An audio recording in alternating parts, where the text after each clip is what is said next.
샬롬. 오늘 하루도 여러분 주님께서 채워주시는 평강이 여러분에게 충만한 하루가 되시기를 바랍니다. 오늘은 욥기서 40장 1절로 24절의 말씀을 가지고 하나님의 지혜와 능력이라는 주제로 묵상하고 깨달은 것을 나누어 봅니다. 요즘 우리 사회는 대단히 심각한 이념의 분열 증세를 겪고 있는 것 같습니다. 정치인은 물론 심지어 목사들이 성도들까지 동원시켜서 좌파와 우파를 나누고 양극단의 진영을 만들어 서로 적대시하면서 끝장낼 듯 구호를 외치고 혈전을 벌이고 있습니다. 저는 그런 모습을 보면서 문득 언젠가 교수신문에서 읽은 공명지조란 사자성어가 생각이 났습니다. 공명지조. 교수들이 읽는 이 교수신문은 해마다 새해의 희망을 담은 사자성어를 선정해서 발표합니다. 교수들이 뽑은 2019년도인가요? 20년도인가요? 잘 기억이 안 나는데 제가 교수신문을 보니까 한 2, 3년 전 것 같은데 2019년도입니다. 2019년도에 희망을 담은 사자성어는 바로 공명지조였습니다. 이 공명지조가 뭘까? 먼저 공명조, 즉 공명이라는 이 새는 조자는 세조자입니다. 공명이라는 이 새는 머리는 두 개인데 몸통은 하나라고 합니다. 한 머리는 낮에 일어나고 다른 한 머리는 밤에 일어난다고 합니다. 몸은 하나인데 마음이 둘인 셈이죠. 한 나라의 백성인데 두 가지의 마음으로 쫙 갈라진 지금의 우리 현실과 아주 흡사합니다. 두 마음이기 때문에 화합이 결코 쉽지 않다라는 겁니다. 그래서 공명지조라는 이 교수신문의 사자성어가 생각이 났습니다. 공명자가 서로, 이 공명조가 서로 시기 질투하면서 으르덩대던 어느 날 한 머리가 아주 좋은 이 공명조가 맛 좋은 과일을 저 혼자 먹는 걸 다른 머리가 알고 화가 치밀었습니다. 그래서 다른 머리는 한 머리에게 복수하기 위해 독이 있는 과일을 먹습니다. 결국 독이 온몸에 퍼져 둘 다 죽고 맙니다. 공명조의 이런 슬픈 전설이 상징하는 것은 모든 백성은 자타가 상의 상정하는 연기적 관계라는 사실을 잊지 말아야 합니다. 한쪽이 살아야 남은 한쪽도 살고, 한쪽이 죽으면 남은 한쪽도 죽을 수밖에 없는, 한쪽이 있으므로 다른 한쪽이 있고 한쪽이 없으므로 남은 한쪽도 없다는 상호 의존성입니다. 우리 사회의 정치권은 지금 보수와 진보로 나누어져서 서로를 물고 뜯고 하는 가운데 국민들까지 양분화되어서 연일 대규모 집회에 동원되고 있습니다. 문제는 그러한 동안 양쪽 모두가 위험한 이분법적 되어가고 있다는 사실조차 모르고 있다는 부분입니다. 정치는 도대체 무엇 때문에 누구를 위하여 존재하는가? 우리 사회가 제발 상생의 비전을 찾아갔으면 하는 마음 간절하기만 합니다. 이념이 중요한 것이 아니라 행복을 누리는 삶이 먼저 아니겠습니까? 그렇습니다, 여러분. 행복을 추구하는 올바른 삶의 지혜는 결코 이념에서 오는 것이 아니죠. 우리 안에서 만들어내야만 하는 것입니다. 추악하고 짜증나는 지옥 같은 현실 속에서 향기로운 꽃이 만발하는 천국을 이루어야 가야 하는 것이 바로 우리 그리스도인들의 존재의 목적이 아니겠습니까? 자유와 자율과 자치를 부정하는 이분법만이 깡패의 짓거리하는 것이 아닙니다. 선한 것도 악한 것도 온갖 것들이 들판에서 행복한 나레짓을 하듯 각각의 선한 여러분 이 노래가 허용될 때 공명조는 훨훨 날게 될 것임을 우리는 잊지 말아야 합니다. 이처럼 오늘 제가 공명조 전설에서 말하고 싶었던 것은 분열된 우리 사회가 부디 대승적인 일심이 큰 한 몸으로 날았으면 하는 바람입니다. 사랑하는 동역자 그리고 성도 여러분, 하나님 앞에 선다는 것은 과연 어떤 것일까? 우리가 평소에 하나님의 실존과 임재를 경험하지 못한다는 것이 어떤 면에서는 우리에게 얼마나 다행스러운 일인가 싶을 때가 있습니다. 에덴에서 아담은 하나님과 거할 수 있었지만 만약 오늘 우리가 그 하나님을 맞닥뜨린다면 어떤 일이 일어나겠습니까? 무슨 일이 일어나겠습니까?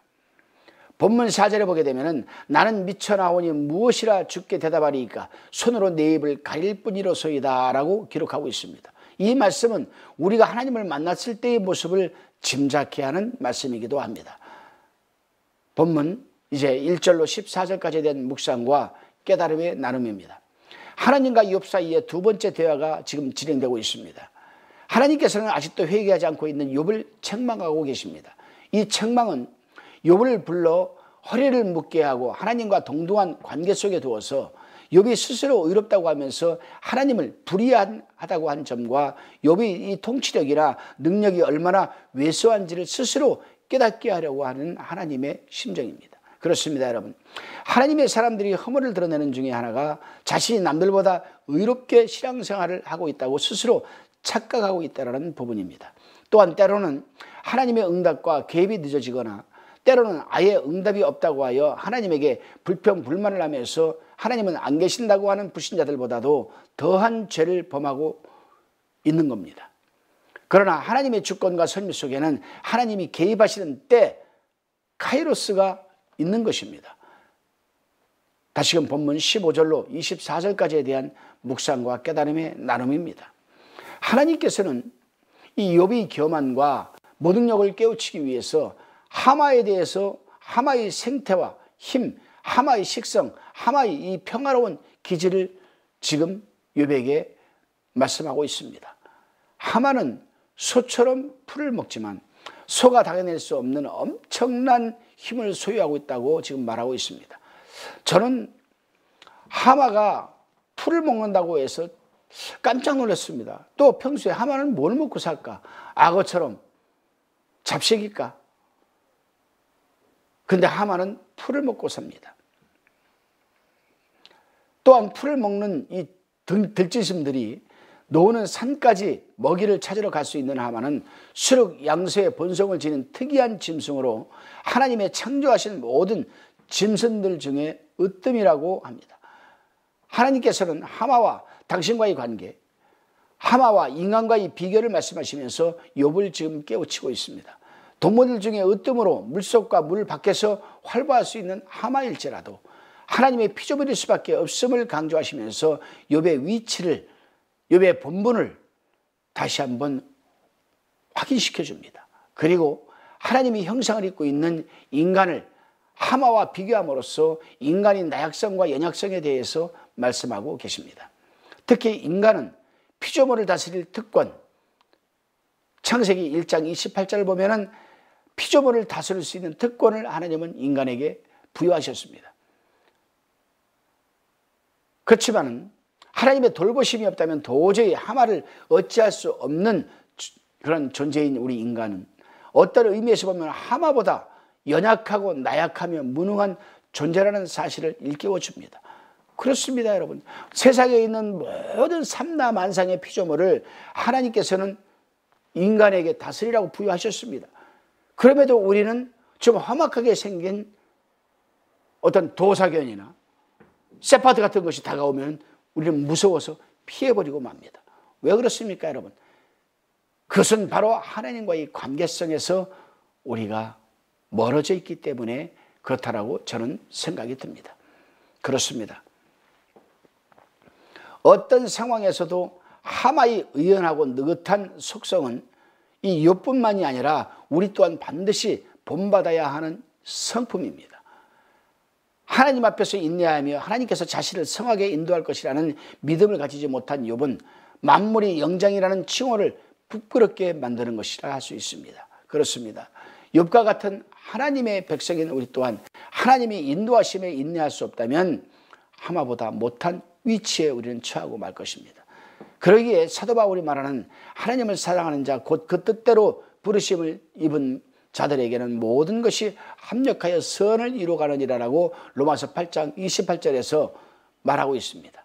이 말씀은 진리에 대한 믿음은 우리를 하나님 앞에서 큰일을 당하여도 놀라지 않고 보통 때처럼 침착한 자로 만드는 아주 평안을 갖다 주는 아주 귀한 말씀이자 서로가 그리스도 안에서 연대적인 삶을 살아가는 그러한 힘이 있는 말씀이라 생각합니다. 오늘날도 그리스도 안에서 여러분 합력하여 선을 이뤄가며 그리스도 안에서 하나님의 관계 속에서 참 자유함을 누리며 또한 우리는 그리스도 예수 안에서 오직 하나님의 피조물임을 잊지 말고 하루를 살아내시기를 바랍니다. 기도드리시겠습니다. 주님, 제가 신앙생활을 영위하면서 욥처럼 제가 남들보다 의롭게 신앙생활을 하고 있다고 스스로 착각하지 말게 도와주시고 정말 간절히 기도하게 될 때에 하나님의 응답과 개입이 늦어지거나 때로는 아예 응답이 없다고 하여 하나님에게 불평 불만을 하지 말게 도와주시며 하나님의 주권과 섭리 속에는 하나님이 개입하시는 때가 있음을 잊지 말게 붙들어 주셔서 하나님이 응답하시는 그때까지 기도하게 하옵소서. 예수님의 이름으로 기도드리옵나이다. 아멘.